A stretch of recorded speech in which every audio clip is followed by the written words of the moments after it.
What's up, peers, and welcome to the series here on the World Crypto Network. Read Rothbard and use Bitcoin. All about Austrian economics and on a small scale. We talk about quite a lot here, including, of course, libertarian theory, anarchist philosophy, and, of course, agorism, right? How to apply these theories into real life action. And that is what makes the School of Austrian Economics so interesting, right? And this entire libertarian rabbit hole that we find ourselves in. And today, I'm really glad to be joined here by a guest that hopefully you all know from crypto Twitter and the Bitcoin spheres here out there. Ragnar, what's up? Max, how are you? I'm doing fantastic. I'm glad that you join us here. Maybe a little bit to your background. What have you been doing here in Bitcoin so far? Well, I got started in Bitcoin 2011 and just became obsessed with it like a lot of people. And my background was in real estate development investment. So I tried to get the real estate industry on board with Bitcoin to buy and sell and escrow. My first startup was in 2013 to use private keys and split up the private keys to do an escrow with real estate. I was way too early, didn't go anywhere. And then spent the next couple of years focusing on Bitcoin and real estate. And now I'm going to focus full time just on Bitcoin. So really excited. That sounds fantastic, right? And so you've actually done something here as an entrepreneur, right? You've actually been active, built businesses, and tried something new. So what were your experiences here of being a true entrepreneur in the Bitcoin space? Yeah, it's been a roller coaster. My startup, Vlox.re, I won an award for top founder for that. And we created the first ever blockchain-based real estate deed on Bitcoin Colored Coin. We forked Colored Coin and we integrated with Trezor. That was about a year and a half ago. Started the International Blockchain Real Estate Association 6 years ago. So it's been a roller coaster ride. And I think I've really spread the Bitcoin word to a lot of people in real estate. It's been a lot of fun. And now I'm excited for my next venture, being able to just focus more on the Bitcoin community, the DIY community, guns and Bitcoin is what it's called. That is fantastic. That is a really good slogan. So definitely hammering home here on many different aspects that are important to Bitcoin, and including, but definitely not limited to, of course, the right to self-defense, right? And to take tools to improve one's life and to remove uneasiness. So that's also in part what this show is going to be about, the tools that we Bitcoiners can use in order to remove the struggle here that we have. We are also joined by Nico from the Consensus Network. What's up? How are you doing, my friend? Hey Max, I'm glad to be here. Thanks for the invite, and sorry if my picture is a little bit laggy. My laptop is still encoding another video. I just finished editing. So yeah, it's pretty cool to talk about this topic. I'm a huge advocate of personal responsibility, and I'm not a big fan of the nanny state that tries to take that personal responsibility away from us and kind of like does harm to us in the process and to a lot of people. So what I've been trying to do is well, my background is in construction engineering, but now I'm turned full-time Bitcoin educator. And basically, I try to wake up as many people as possible to these new tools that we have to protect our sovereignty and financial independence. Very cool. I like what Max said about tools. I think tools is the key. Before, I think a lot of libertarians or anarchists didn't have a lot of tools. I mean, it was mostly philosophy and agorism, of course, but Bitcoin just has been such an incredible tool that's just getting started. And now there's more and more tools with that, the hardware full nodes that are available. And I think it's only going to continue, the satellites, all these great tools that are DIY or that people can do themselves, compile themselves, run themselves, build themselves. It's just creating more and more autonomy through these various tools. Oh, yes, absolutely. And Bitcoin is like the greatest tool of them all. Why? Because Bitcoin is money. And what is money fundamentally?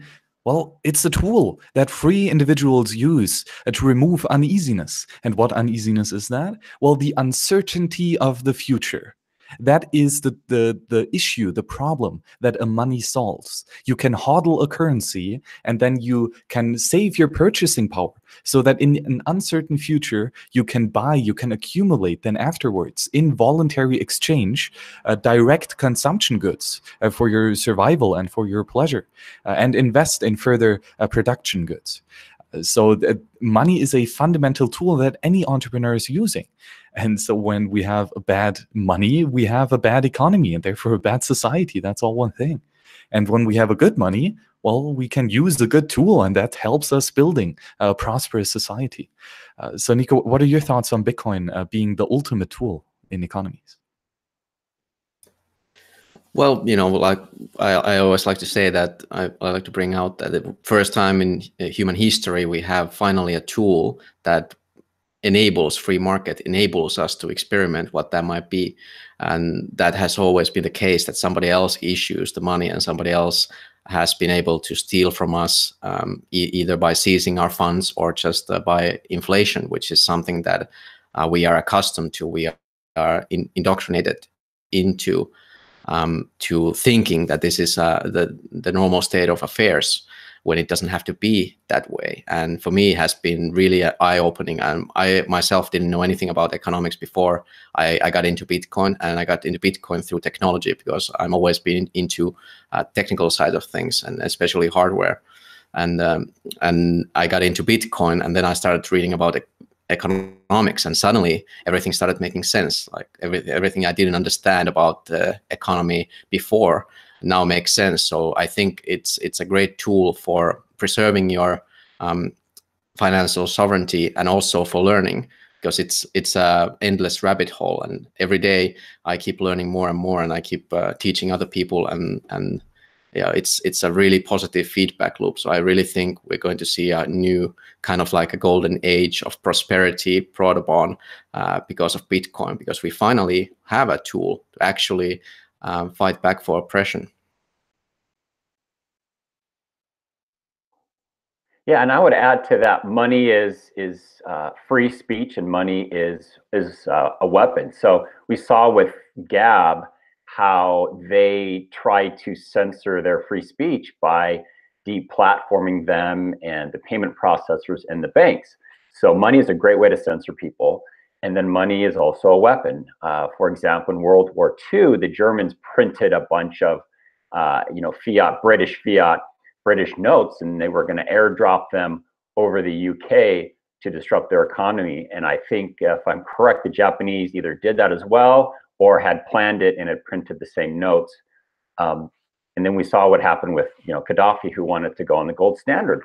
So money is both war, but also it's defense, right? So whether it's an individual just suing you and you can protect your assets, whether it's the state, it's at the individual level and society level that Bitcoin is a tool, defensive tool against bad people coming after your resources.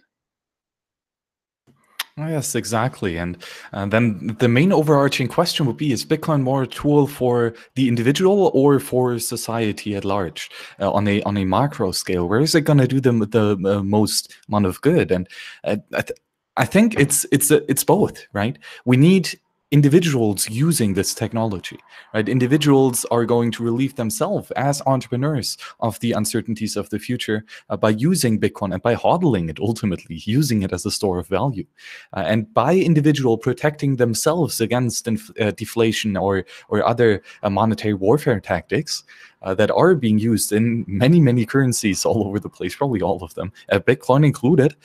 So that Bitcoin here provides this tool, right? And ultimately, though, because many individuals are choosing Bitcoin and because they are building on Bitcoin, we emerge a really powerful new economy that is this time based on a sound monetary standard. And that helps quite a lot for the macro scale as well. So Nico, where do you see the individual using this technology? Well, it's like any complex system, be it government or a company or anything, is comprised of individuals, right? So I don't think there's a way to distinguish between a tool for an individual or a tool for the society. We create the society, and we have a tool that enables us to build which kind of a society that we would like. And of course, we need a way to also protect those smaller societies. And by the way, I would also like to bring up the global village society that we already live in, which is internet, and Bitcoin is the money for this village society. And we basically have these small tribes that of like-minded people who can now very easily find and assemble through the magic of internet. So nation states become, I think they already have become obsolete in some sense, and nationalism in itself, it's not a very useful thing, I think. So we can build different, better societies. We must build better societies. We must do better every day, and I do think we have the tool to do that now. And the question is, what is the time frame? So I think at this point, how an individual would use this tool is to, well, hodl, obviously, buy the dip. That's a good way to use the tool. You could, of course, spend it also and invest it. Maybe buy some books, or education is always a good investment. But I would encourage people to think, rather than spending, do you value the thing that you're about to purchase more than your freedom? Because this is freedom we are talking about. For me, at least, it's liberty incarnate. So for me, holding Bitcoin means that I will buy my place in the future society that I am also helping to build here. So I think that's the best use case for now. But if we're being absolutely honest and realistic, what is the current use case is the shitcoin casino. And that is what an individual is using Bitcoin right now, buying Bitcoin and pissing it off in the casino. And I don't see a problem with that. I think it's a necessary phase that we need to go through. People are not ready for this technology. It's our job, the Bitcoin marketing department, to make these shows and educate people. And it's your job, dear viewers, to share this message as well. Leave those likes and tell your friends and family about these awesome new tools. It is a difficult pill to swallow, the red pill. And yeah, we can help people stomach it a little bit better. Of course, it's always nice to talk about these new kind of like social orders, but it can be a little bit scary for people who are accustomed to nanny state for taking responsibility for them and not carry it for themselves. So people look for authorities.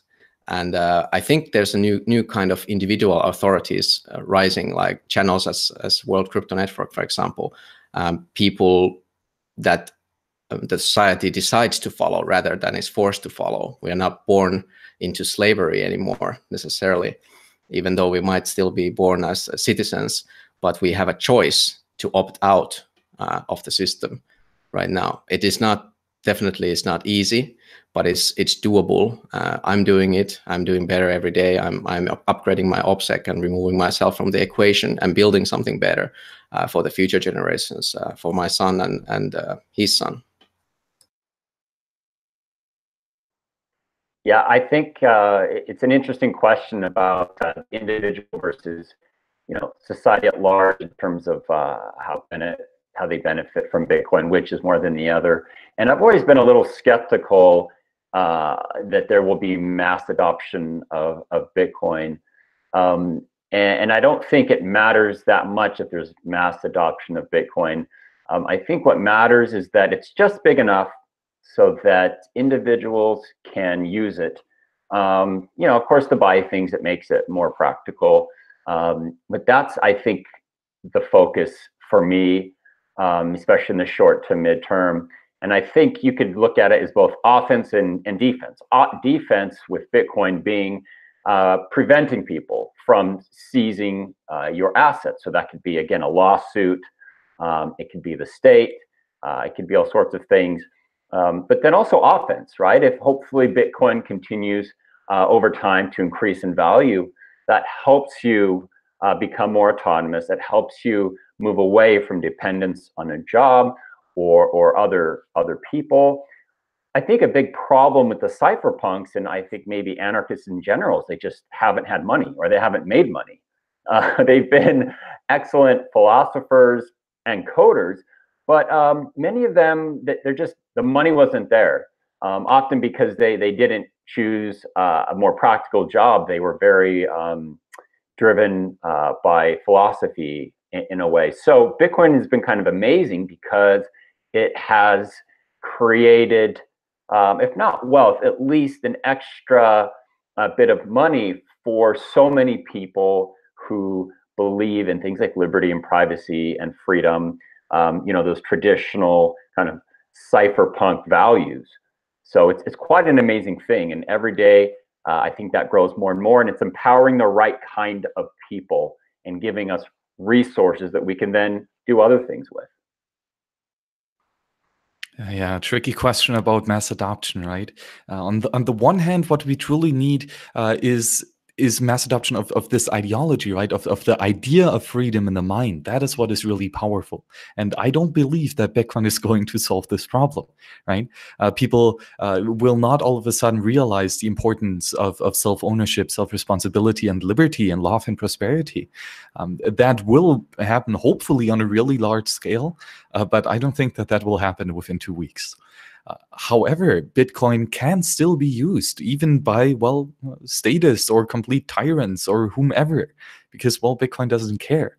The technology can be used because it's, well, neutral, right? It's censorship resistant. And we might see something similar as we've seen to regular encryption. The ideas of encryption, of not sharing everything, are not really, that are so treasured by the cypherpunks. They're not very much lived at all whatsoever. Like, the majority of people are blasting their nude pictures on Snapchat. I mean, come on. And all this is completely against the cypherpunk ethos, but nevertheless, everyone is using encryption. So that the technology is being used, but the reason why it is important is not understood by many. And it might be that it will be similar with Bitcoin as it is with WhatsApp. Everyone is using it. Nobody cares about it. But, well, at least it's ECDSA encryption, right? So that is the technology itself that is neutral, that will be used by everyone. But the ideas, the philosophy, might not be adapted on the mass scale. Yeah, and I think one criticism I have of kind of Bitcoin land is that I think too many people become obsessed with Bitcoin to the point that they think it will solve all of our problems. And I think we're talking about tools, Bitcoin as a tool. I think we need to also remember about the other tools. So Bitcoin is money, but what about communications, right? That's a big power point. So, encrypted communications, having multiple ways to transfer communication. I see you have a Gotenna there in the background, Max. And so, yeah, there's a tool. And then you have the Blockstream satellite, which provides more redundancy of communication. So again, that's one tool. And then there's other tools, like guns, being able to defend yourself. So Bitcoin is a very important tool, but we got to remember all the other ones. Open source, open source software, even cell phones. Librem is coming out with their phone. So we got to focus on Bitcoin, but remember that it's not the end all be all.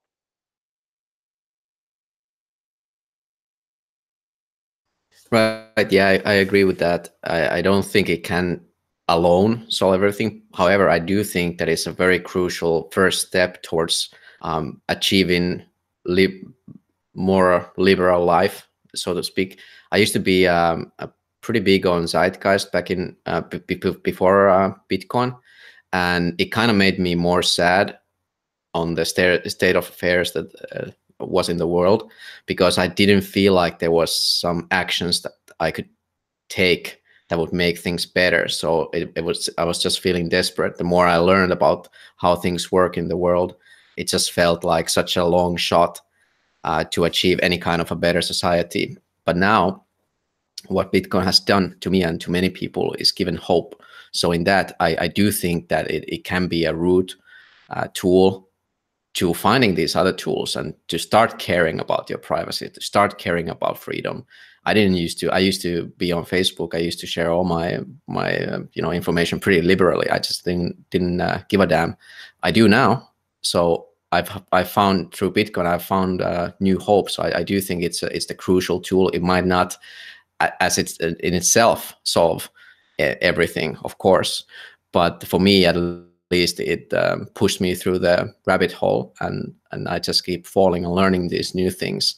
And then of course we keep adapting, and the whole protocol keeps adapting, and yeah, we'll build it from there. Yes, exactly. Bitcoin is much larger than just finance, right? It also encompasses encryption in general. And when you learn about all this stuff, you learn what an incredible useful tool this is.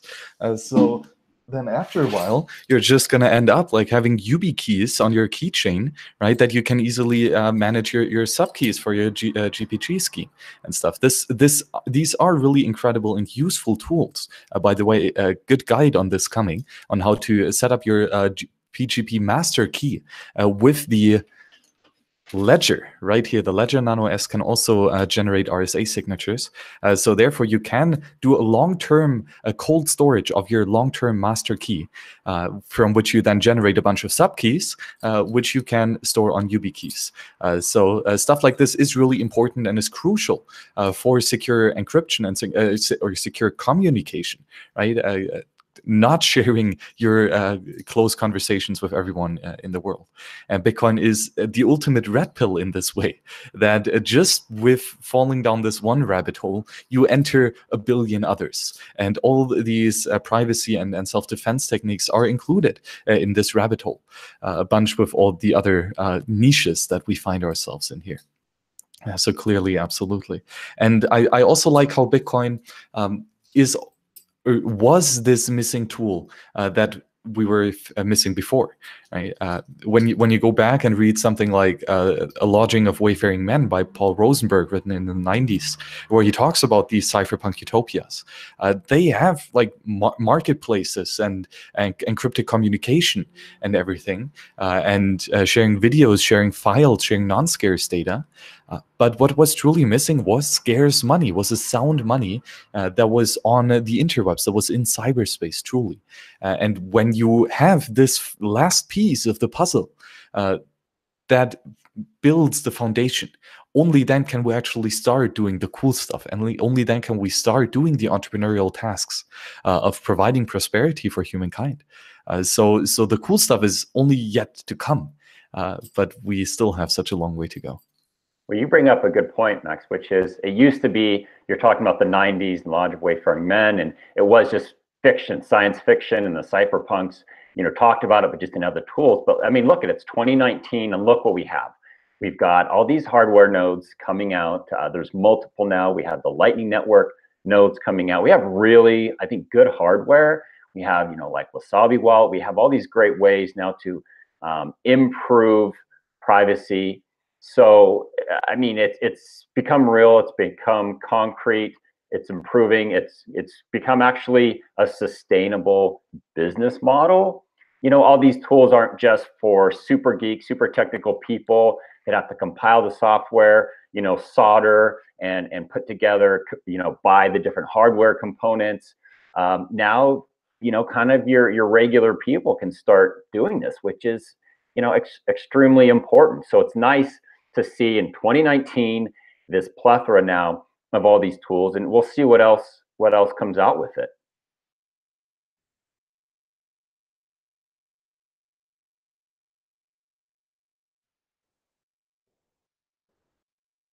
Nico, go ahead. No, sorry, I was just thinking about yeah, it's nice to read the old kind of like science fiction and the science fiction movies as well. Like, people can predict a lot of stuff that is going to happen. Of course, we can't see the future clearly, and I do think that it's not immensely useful to either live in future or in the past. The living in now is also very important, and that's what gives you hope when you can do stuff now. You can start using the tools now. So in terms of what we see in the future, like Lightning Network and stuff, I don't know, Like I think Bitcoin is already enough as it is, and it's only going to get better. Like I was just having this conversation today. I have the same conversation every day with the resident shitcoiners about the transaction speeds and stuff. Like why do we try to compete with the legacy systems when we can just simply outdo it with a better one? And we already have that system, and I do think that it's a lack of lack of education, or maybe the attitude, or maybe it's some misinformation, or a combination of all of these things. Like there's people like these no coiners who constantly tweet bad about Bitcoin. I don't even know who is reading those anymore and who is buying that, because they've been saying the same thing for the last 10 years, that it's going to zero, and it hasn't gone to zero. And the adoption rises after wave, and the wave goes higher, and then it comes down, and then it goes even higher. So I don't understand people who don't take the time to look at it more carefully. Like, sure enough, I first heard about Bitcoin in 2010, so that was pretty early, but I didn't get it. I didn't do enough research. I was just too busy being running in the rat race and trying to be a responsible adult or whatever. And I think a lot of people are living in this. And what I've been talking to many people who have just quit their day job and become full-time Bitcoiners on the expense of maybe some luxuries in life. And I think this is again a key change in the whole mindset and attitude, that you don't have to have the things that the society tells you that you need to have or you should have. And you should trust yourself, because I do believe we know better. We have the personal responsibility, and we have the obligation to take care of ourselves and make the correct choices. So I do implore everybody to stop thinking about how to replace the current system and how to make as much shit fiat money as you possibly can. Rather, you should maybe think, what kind of a world do you want to live in? How long do you want to live? That's another topic that I would like to bring out: longevity, because the advances in technology, and if we talk about science fiction and how long are we going to actually live, I don't think it's unreasonable to assume that we're going to live way past 100 years with the technological advances. So that should definitely lower everybody's time preference. It's stuff like that, a deeper stuff, like the ideology of not only being free, but also being responsible. The society somehow tells us that it's the responsible thing to get a job, to get an education from a government institute, to give up your guns, to give up your self-protection rights, in favor of like protection from the terrorists or something like that. I'll give you an example. Like, I'm currently in China, which is pretty restricted in many ways, and it's really mind-boggling what propaganda can do, like how a very efficient propaganda engine can work. Like, there's billions of people here, and nobody questions the authority of the state. Nobody. I mean, not only that, people actively support it. It's really, really strange. In a way, it's kind of like a free market, but it's in a set of box that you can't cross. Very bad things happen to you if you cross the box. Within that box, you can do pretty much whatever you want, which is, in a way, it's much more free than what we have in the Western society. But this is like, I think I feel like I'm getting a little bit sidetracked here, so feel free to stop me. But I just wanted to talk a little bit about the importance of changing the attitudes of people and kind of like saving people from themselves, and the being this positive authority. What do you guys think?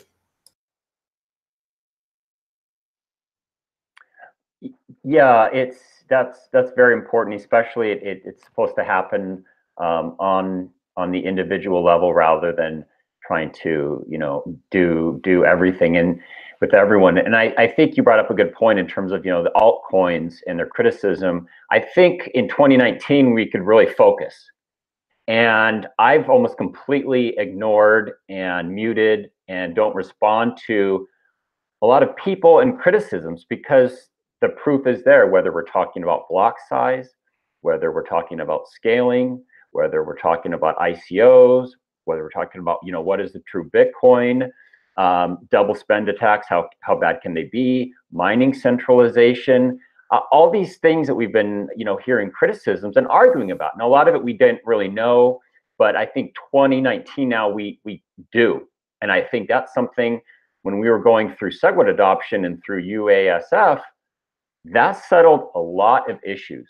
And seeing Bcash come up and then now it's a dead man walking, most, if not all of these prior criticisms have been answered. So I hope, more Bitcoiners will move on from arguing with these people.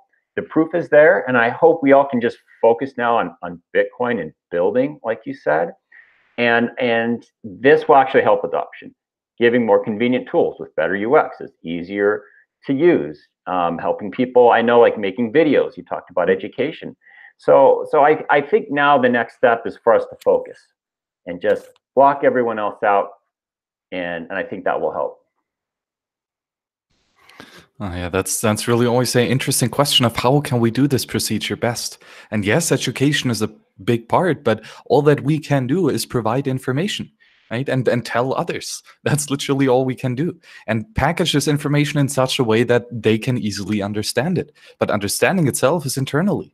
And then the most important part is action. Acting upon this now understood information and buying Bitcoin, hodling Bitcoin, using Bitcoin, claiming self-ownership. And that is something that has to come from an individual basis, right?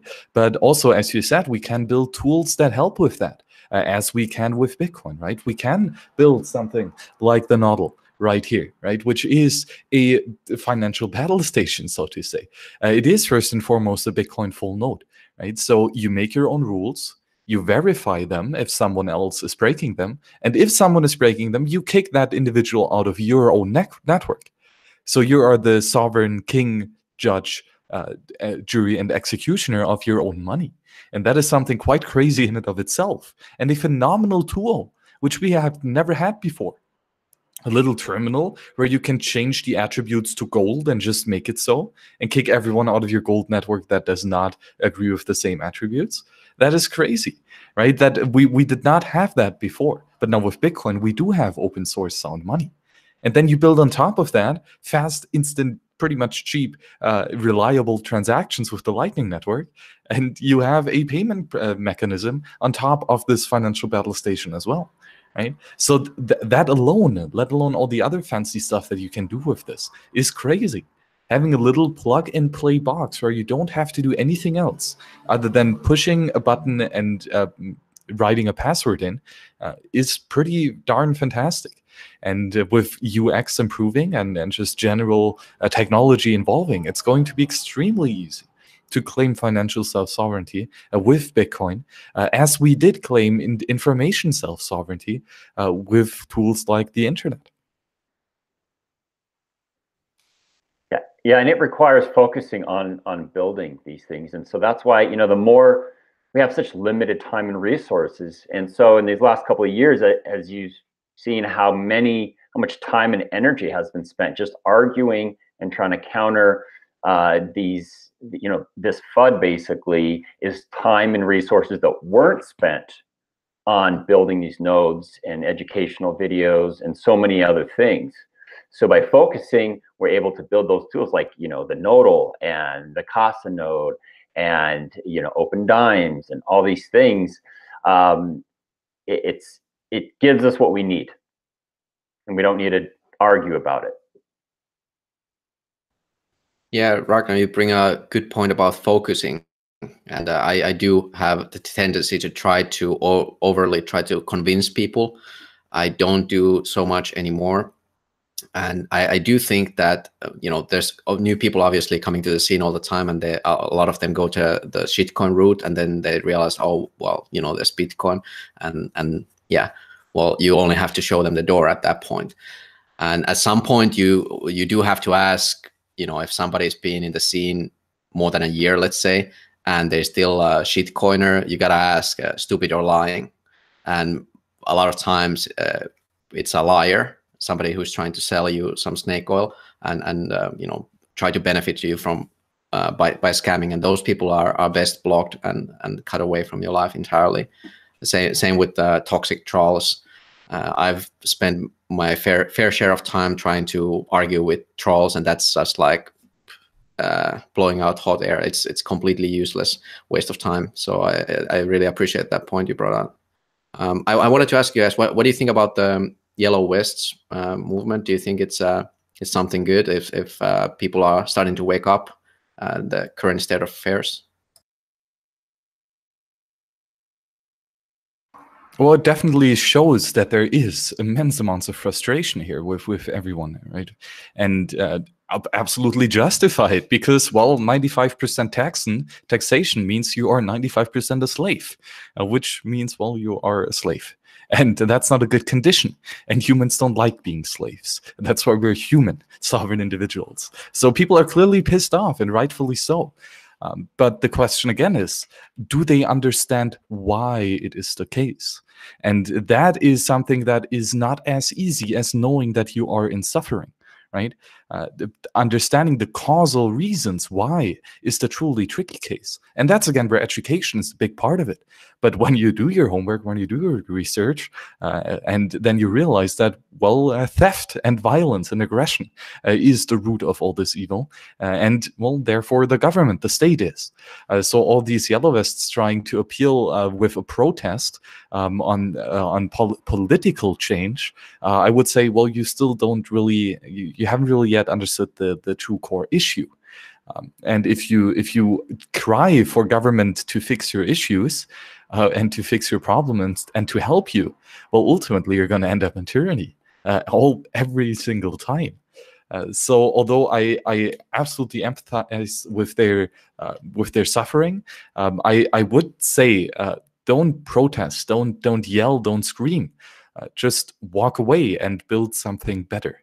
And that is much more powerful, the agorist way. Yeah, as an American, I can't understand French politics, but I do see, the obvious dissatisfaction with the state of affairs in France. But you see also kind of the futility there. So it brings back the question, forget society for a second, forget the state, forget everything like that. Just, hey, let's be practical. How can we, in our individual lives, be able to prosper, or at least be safe in the face of these forces, because they're unlikely to change. Now, that doesn't mean we give up and not speak out against these things, which I do. I try to temper, speaking out with focusing on concrete things.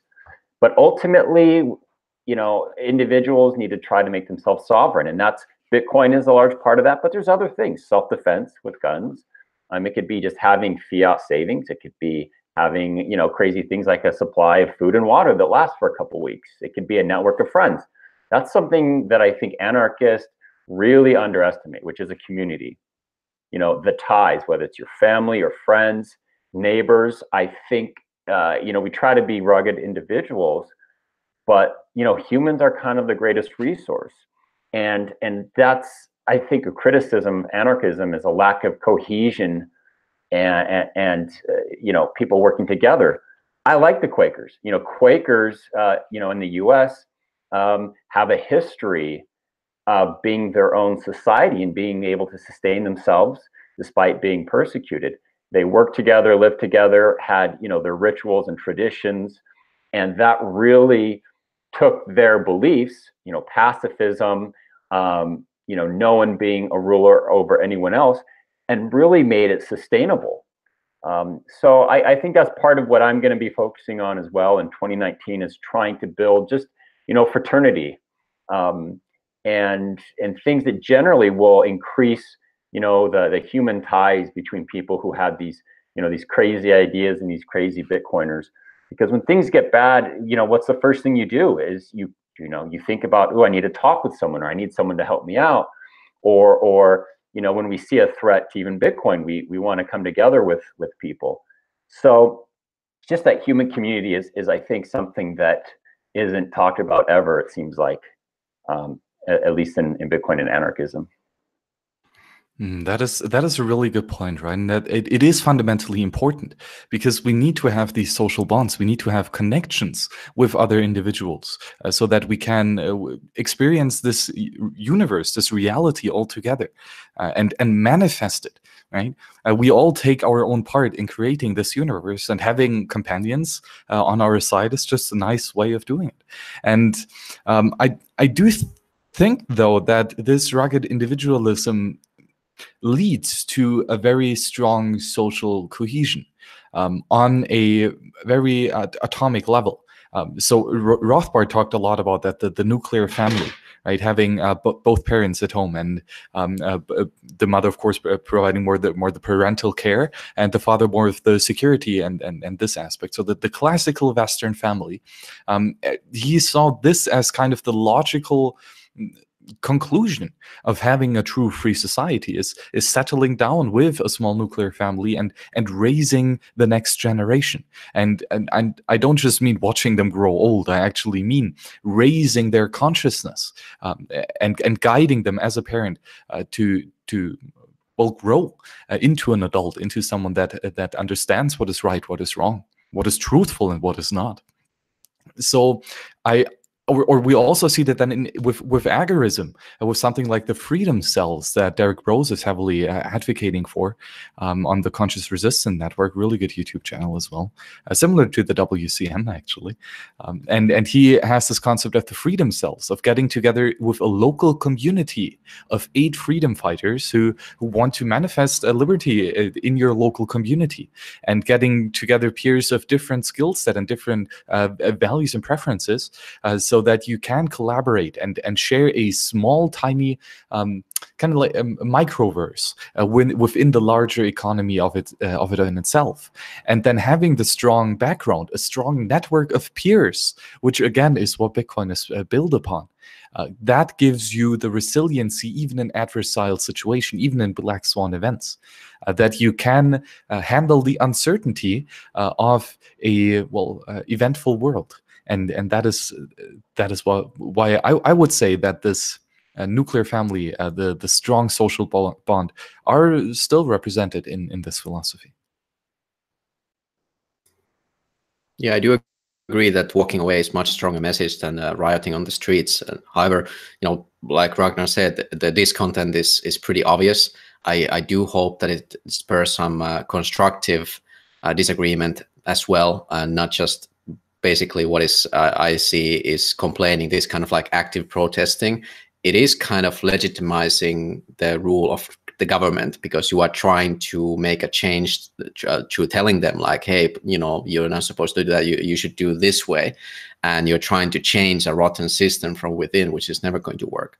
So it would be a better idea, since we have the tools, to step away from the system as much as you can, as much as we can, and build a better one to replace the current system and make it obsolete. And that is the much more powerful statement, because once, how can democracy work if nobody ever goes to vote, if nobody believes in the system, if nobody listens to the politicians, nobody ever turns on the TV to listen to the propaganda. Of course, this is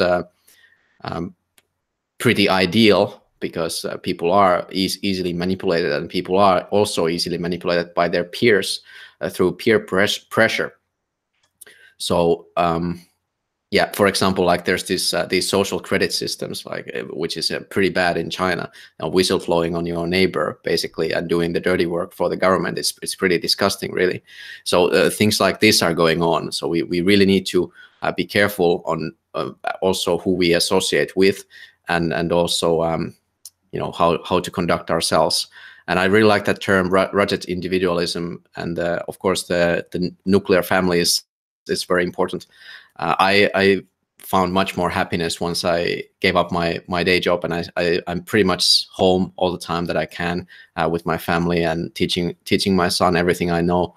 And yeah, it's just so rewarding And I really do think that the most valuable thing that you can give to your children is your time, because it is the most scarce asset. And you should always trade money for your time. If you can save your time by paying somebody to do some trivial things, then please, consider doing that. It will be worth it, because that is something that you can't very easily make more. So I do think that that's the way. We have those tools, and we have the obligation and the right to transfer that knowledge to the next generation. Yeah, I agree with your points. And when we talk about, say, mass adoption of Bitcoin, I kind of hesitate with that, because really, what do we really need? We need just, is it 10 people? Is it 100 people that we can transact with, that we could rely upon? When I think about my circle of friends, Meat Space Network, it's actually quite small, but I think we can do a lot together, whether it's someone, helping out with software, someone providing some other service, someone who's just like a good listener, someone where you could, bounce ideas off of.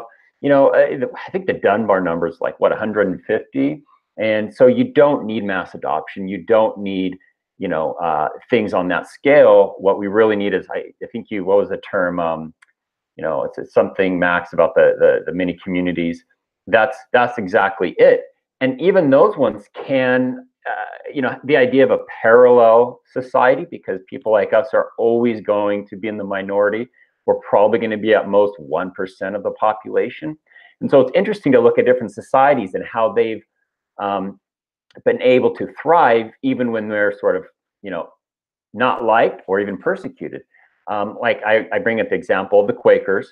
And an interesting example is, Muslim communities in the UK.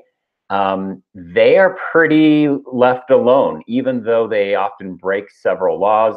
They break the culture, but by being sort of self-sustaining and supporting each other and having this ideology, and actually being very, very intolerant of anything, and actually fighting hard against anyone who speaks up against them. There's a lot of good and bad. I'm just using them as an example of how community can really be a parallel community to the one in which they find themselves. So code is extremely important. That's what brought Bitcoin to where it is, and Bitcoin is the best tool. But we can't forget that we need to do these other things if we really are going to have a parallel society, because I don't think we're ever going to have a country that is, mass adoption of Bitcoin. The state goes away. I'm very skeptical of that, but we don't need to. We can have our own little parallel societies. Great points that you bring up, and I would like to read a quote here by one of the heroes of the early American Revolution, Samuel Adams, and research all his work. It's breathtaking.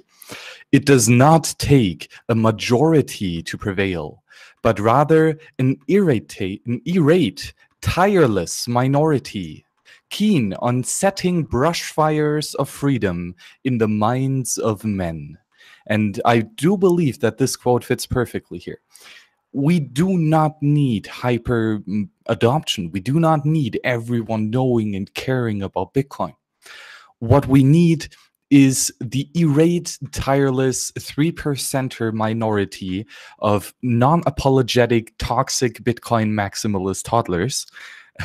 And that will be enough to set the idea of liberty, to plant the seed in the minds of all the peers that are here interacting with us on this network. And that will be enough to keep this going and to grow this community.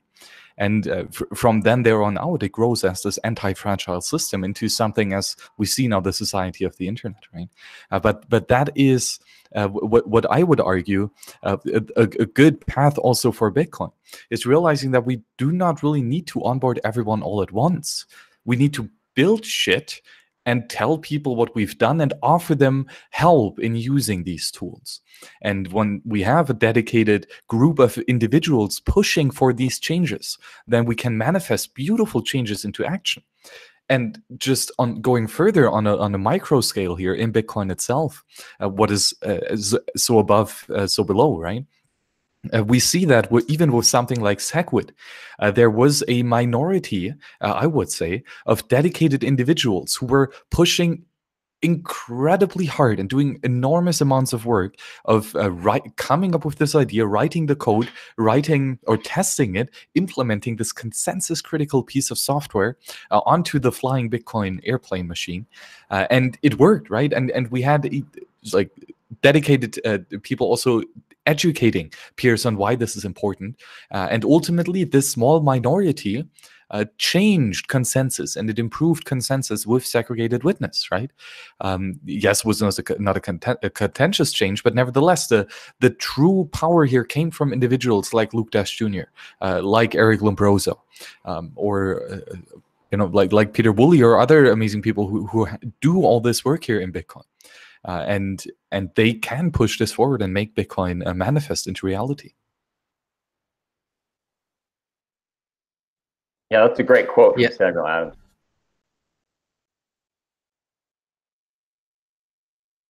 And I like something, with Bitcoin is you can have, like, what is Bitcoin? It's whatever you say it is. So if I want to run, if I want to do a SegWit transaction, I can. If I don't, I could stick with my software from 2 years ago. If I think Bcash is Bitcoin, I can say that. Maybe no one else agrees with me, but if I could find a couple other people who believe the same way, that's what it is. So it's this great, like, opt-in, opt-out paradigm of how we, govern ourselves and work together. And it just requires a small number for people to actually sustain themselves. But at the same time, you can be an intolerant minority, and the intolerant minority can force things in a certain way. And the user-acted soft fork displayed that perfectly. Yeah, I do agree that it's unfortunate but inevitable future, these parallel societies, that the state will not be completely abolished. I don't think it can be. I think in some way people will converge to these. Well, let's say that these shepherds will herd these people, regardless of what technology exists. However, we can opt out. We can build these parallel societies, and I do think that in the not so distant future, we'll see these kind of like castles in the sky type of societies that are sovereign, let's say, sovereign and free states of free individual people ruled by logics, not by tyranny. And then we will have these ghettos in the ground, kind of the regular states that will only get worse and worse, because the people who are maybe less intelligent, more easily manipulated, the problems will compound, and all the smart people will kind of like live for these castles in the sky. And it sounds pretty harsh, but I do think that is going to be inevitable, because it's just the way humans are at the moment. And there's something like a division that I like to call 20 and 80%ers. So I think that the 20%ers will be in the castles in the skies, and the 80%ers will still be in the states, and the state of affairs will get worse and worse. But who knows? I mean, there's advances in the artificial intelligence, super intelligence. Maybe we will all be all these systems will be replaced by some kind of an AI that will just magically make everything perfect. It's really hard to predict. Oh yeah, and again, that is AI being just a tool, right? Another tool that we can use to remove uneasiness. And what free entrepreneurs come up with, well, that's unpredictable, like truly unpredictable. So contemplating that in the future, well, we don't know, right? It's a fun speculation, but definitely we can manifest it. Pretty much anything that you can come up with, that you can conceptualize, you can manifest into reality. So that's a pretty good sign. It's not going to be boring in Bitcoin. We have a bunch of ideas to implement, right? And well, although this show is of course about being, self or about self-defense first and foremost, then maybe what are some specific tools that we can use for self-defense other than running your own full node specifically? And I would argue for something like, for example, hardware wallets. Right, these are an incredibly useful tool which we can use to make sure that our keys are generated securely and offline, and that they are kept offline and secure, so that no one can get access to this information, which gives access to the scarce Bitcoin. And hardware wallets, just on all sense, very practical, very useful tool. Yeah, and the best tool is the space between your ears. That's what they say. So it starts out with the brain and having the right mindset. So you asked, what are the tools that we have? Hardware wallets is a great one. Obviously, running your full node, and none of these are perfect, but you just have layers and layers. Having backups for your seeds and just experience. I think another tool is doing things, practicing them. So when it comes time for needing to take an action, you don't have to look it up, figure it out, fumble around with it. So just kind of regularly trying things out, refreshing the skills, experimenting with things, just to stay current. Any tool is just like, it's like sports. The more you practice, the better you get at it. And then you have muscle memory. So it's the same thing with that. Going back to defense, obviously I'm a big advocate of prudent, safe usage of firearms to protect yourself. And people have asked me, well, why do you need that? All you need to do is just, protect your Bitcoins. All you need to do is put it on a hardware wallet, say, and back up your seed. And how are they going to get at it if you put it in a bank? Well, they could force you to do that. Or they say, well, as long as you, protect it with a passphrase, how can they possibly get at it? Well, if they are threatening you with a gun or a bat in your family, you are going to type in your passphrase because you'd rather have them give them your Bitcoin than hurt yourself or your family, which makes sense. So it's kind of an ugly reality that people, I think, don't want to think about or deal with. But the reality is, in a place like the US where you're allowed to own firearms, I think it's important if you own any amount of Bitcoin. Of course, it's good in general, as long as you get training and practice and you do it responsibly. But absolutely, I think for me personally, guns and Bitcoin go together. It's part of, guns are part of my culture. I grew up where, my dad had a pistol on each nightstand that were loaded. He probably shouldn't have done that. He probably should have put it in a case, but we were comfortable with it. And we went out and go shooting, and it was fun. So, to me, the two go together. Guns and Bitcoin are both defensive tools. They're tools that are asymmetrically defensive. They're meant to being able to defend yourself against the more powerful adversary, whether it's 5 guns, 5 guys, that are coming after you, whether you're a 5 foot tall, 100-pound woman being able to defend yourself against, much stronger, bigger people than yourselves, being able to protect your wealth or your money in Bitcoin that's encrypted. That's very powerful. The encryption stuff is so powerful that the US government, at least, was trying to say that encryption was a weapon. And there's a famous case of like Adam Back, I think it was, who printed, I think, a script or something on a T-shirt. So the cypherpunks did, to show that it couldn't be stopped. So the government was trying to say that code was a munition. That's actually the correct word, the munition. So again, guns and Bitcoin for me are asymmetrical defensive tools that go together, at least for the right people. Yes, absolutely right. And the asymmetry here is really important. And well, Bitcoin is based on asymmetric cryptography, which is also involved in this, right? You have something that is really easy to create and something that is really an easy tool to use. And you can use this in order to manifest great change and great hindrance for an adversary to stop you in your quest. So in that sense, guns are, of course, really useful because they are rather easy to carry around with. If you take proper care of them, nothing is going to happen. They're an extremely secure tool, actually. And of course, they do inflict a directed and pointed and focused force. right? And force necessarily does not need to be bad. There's a big issue between force and violence. A force is just you picking something up and it falls down again, right? That's neutral. But what is not neutral is the initiation of force against the property of someone else. The initiation of aggressive force, that is where the wrongdoing comes in. But if someone is initiating force against you, and if he's attacking you, you have every right to use every amount of force necessary to stop that individual from aggressing against you. And that is self-defense.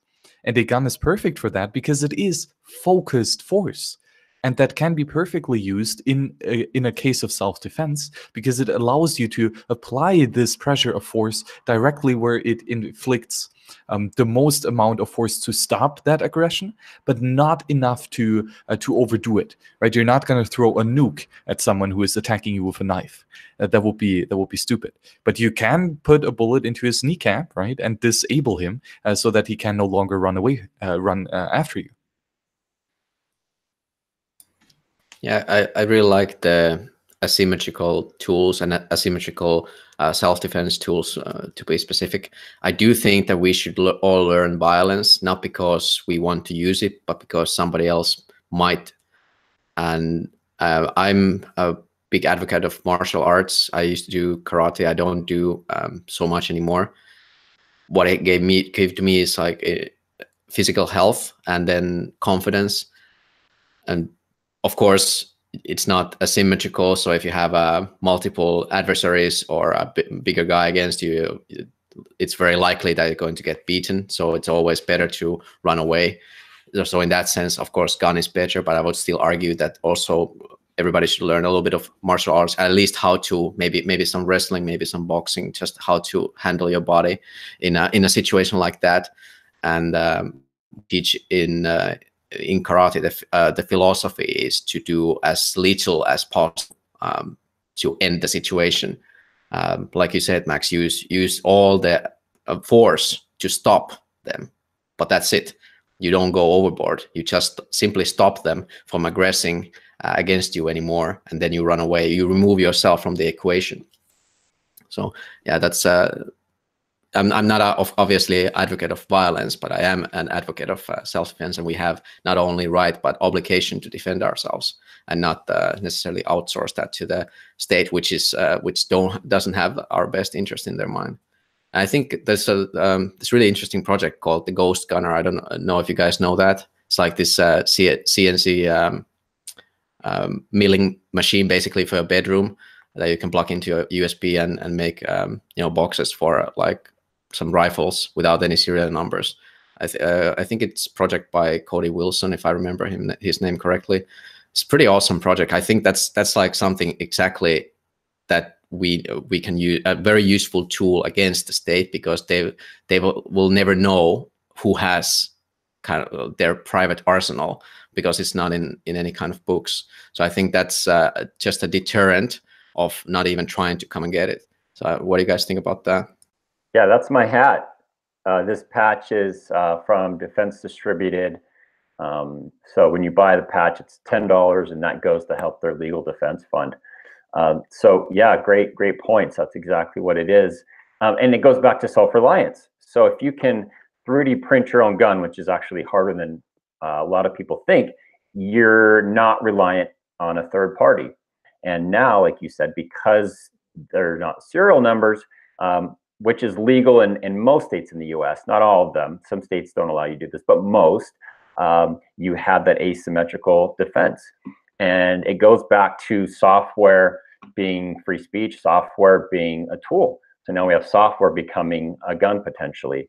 So I think the work of Defense Distributed is very important, and they've done a lot, and they're going to do more. And fortunately, though, it's not completely centralized. There's a lot of other CNC machines, 3D printing machines. There's other communities, and this is actually nothing new. And people have been making homemade guns since the beginning of probably gunpowder. And at least in the US, it's always been legal to manufacture your own guns for yourself. You can't sell them, but for yourselves. But now people are seeing this new reality with these files that allow you to print part of a gun, all of a sudden they're waking up to this reality, and they don't like it. They don't like the idea that there are people who can defend themselves. You know, everyone wants to know what everyone else is doing, but just like Bitcoin, you know, 3D printed and homemade guns starts to shift that in favor of the individual.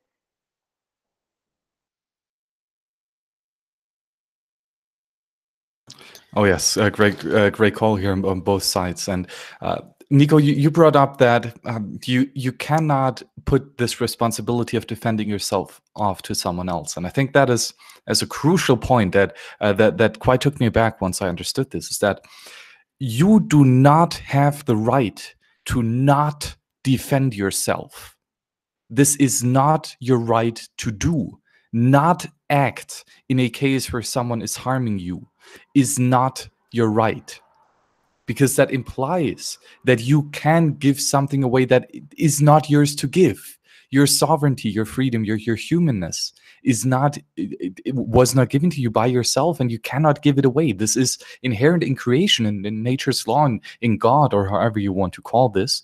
But you as a sovereign being cannot, morally speaking, justify not defending yourself and your body. And then tying that into the concept here of 3D printing, of course, as a phenomenal mechanism of using tools to defend yourself, which you don't just have the right to do, you have the moral obligation to do it. Right? And then another quote that I would like to share here from my bachelor thesis on the Lightning multi-signature schemes, and have a chapter here on scarcity, because that's one of my favorite topics to talk about. And here one of my favorite quotes by Ludwig von Mises, and is in his outstanding work, Human Action. These designs, these recipes, these formulas, the ideologies, they are primary things. They transform the original factors, both human and non-human, into means. And that sentence is extremely powerful. It means that these designs, these ideas, these pieces of non-scarce information, which can be copied and shared with others, that can be a song, the melody, the text, that can be a PDF document, that can be a text file on detailing how to make a cookie. Doesn't matter. This non-scarce information can be shared with others at no cost and at no loss to the original thinker. So no one is being stolen from here. And they transform the original factors on which they are being employed. And these original factors are, on one hand, human.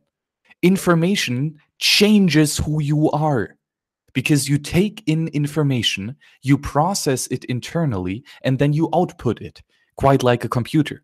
But the software that you put into the computer changes the computer itself. It becomes something different. It evolves, it grows, it morphs into something else.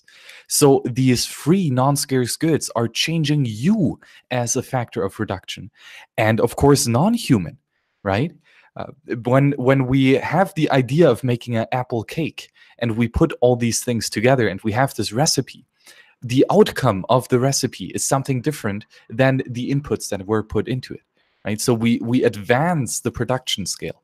We change, we transform these factors of production, both ourselves and the things around us, abundant in nature.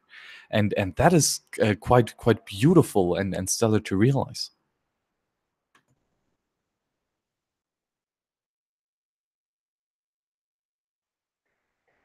Yeah, and maybe we should kind of summarize here what I think a lot of the theme is, which is having tools, using it yourself, building it yourself.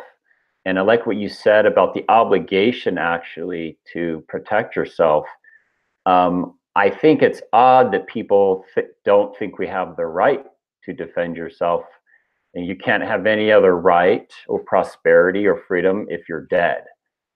So it's strange to me that people think you can't, and people don't understand, which I think Nico brought up too, that there's a difference between defending yourself versus going on offense, or at least you should always be able to have that ability. And there's no perfect way to do this. I mean, there's no silver bullet. I mean, whether you have martial arts skills, whether you have firearms, at some point there will be someone who is more powerful than you are, but that doesn't mean you just give up, right? Same within Bitcoin, there could be an adversary who could still take it away from you, but you don't give up. You do what you can, you have layers, you practice them, and then you move on with your life and be at peace. So it's an exciting time, I think, in Bitcoin, that more and more people are building more tools in every little way, like even Lightning Network. You know, being able to just quickly send a payment for something, I think is actually going to help Bitcoin entrepreneurs build new businesses. This is going to bring in a new class of entrepreneurs and businesses who are going to create, you know, new ways to sustain themselves and to, like Nico talked about, is being able to not have a job. That does help your autonomy. So there's not one tool for everything, but it's nice to just increasingly have various options that are going to help us.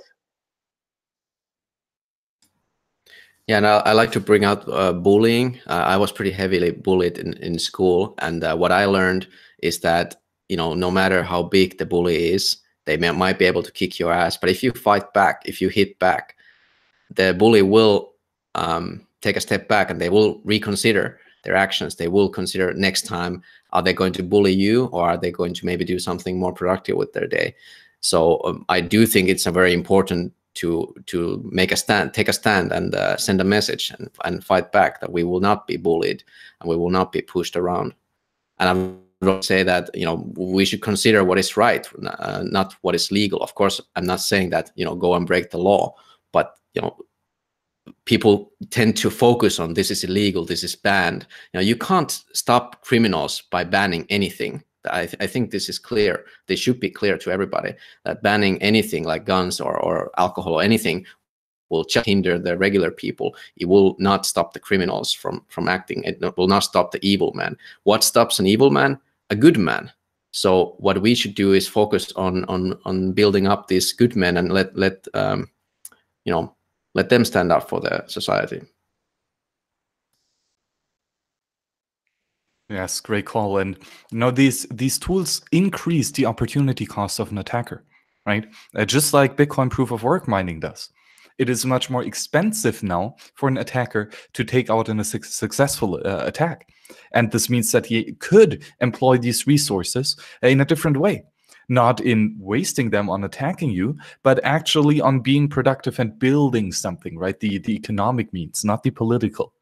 And that is, of course, where Bitcoin is, again, a huge tool, because it makes it just so much more difficult and expensive to steal from you now.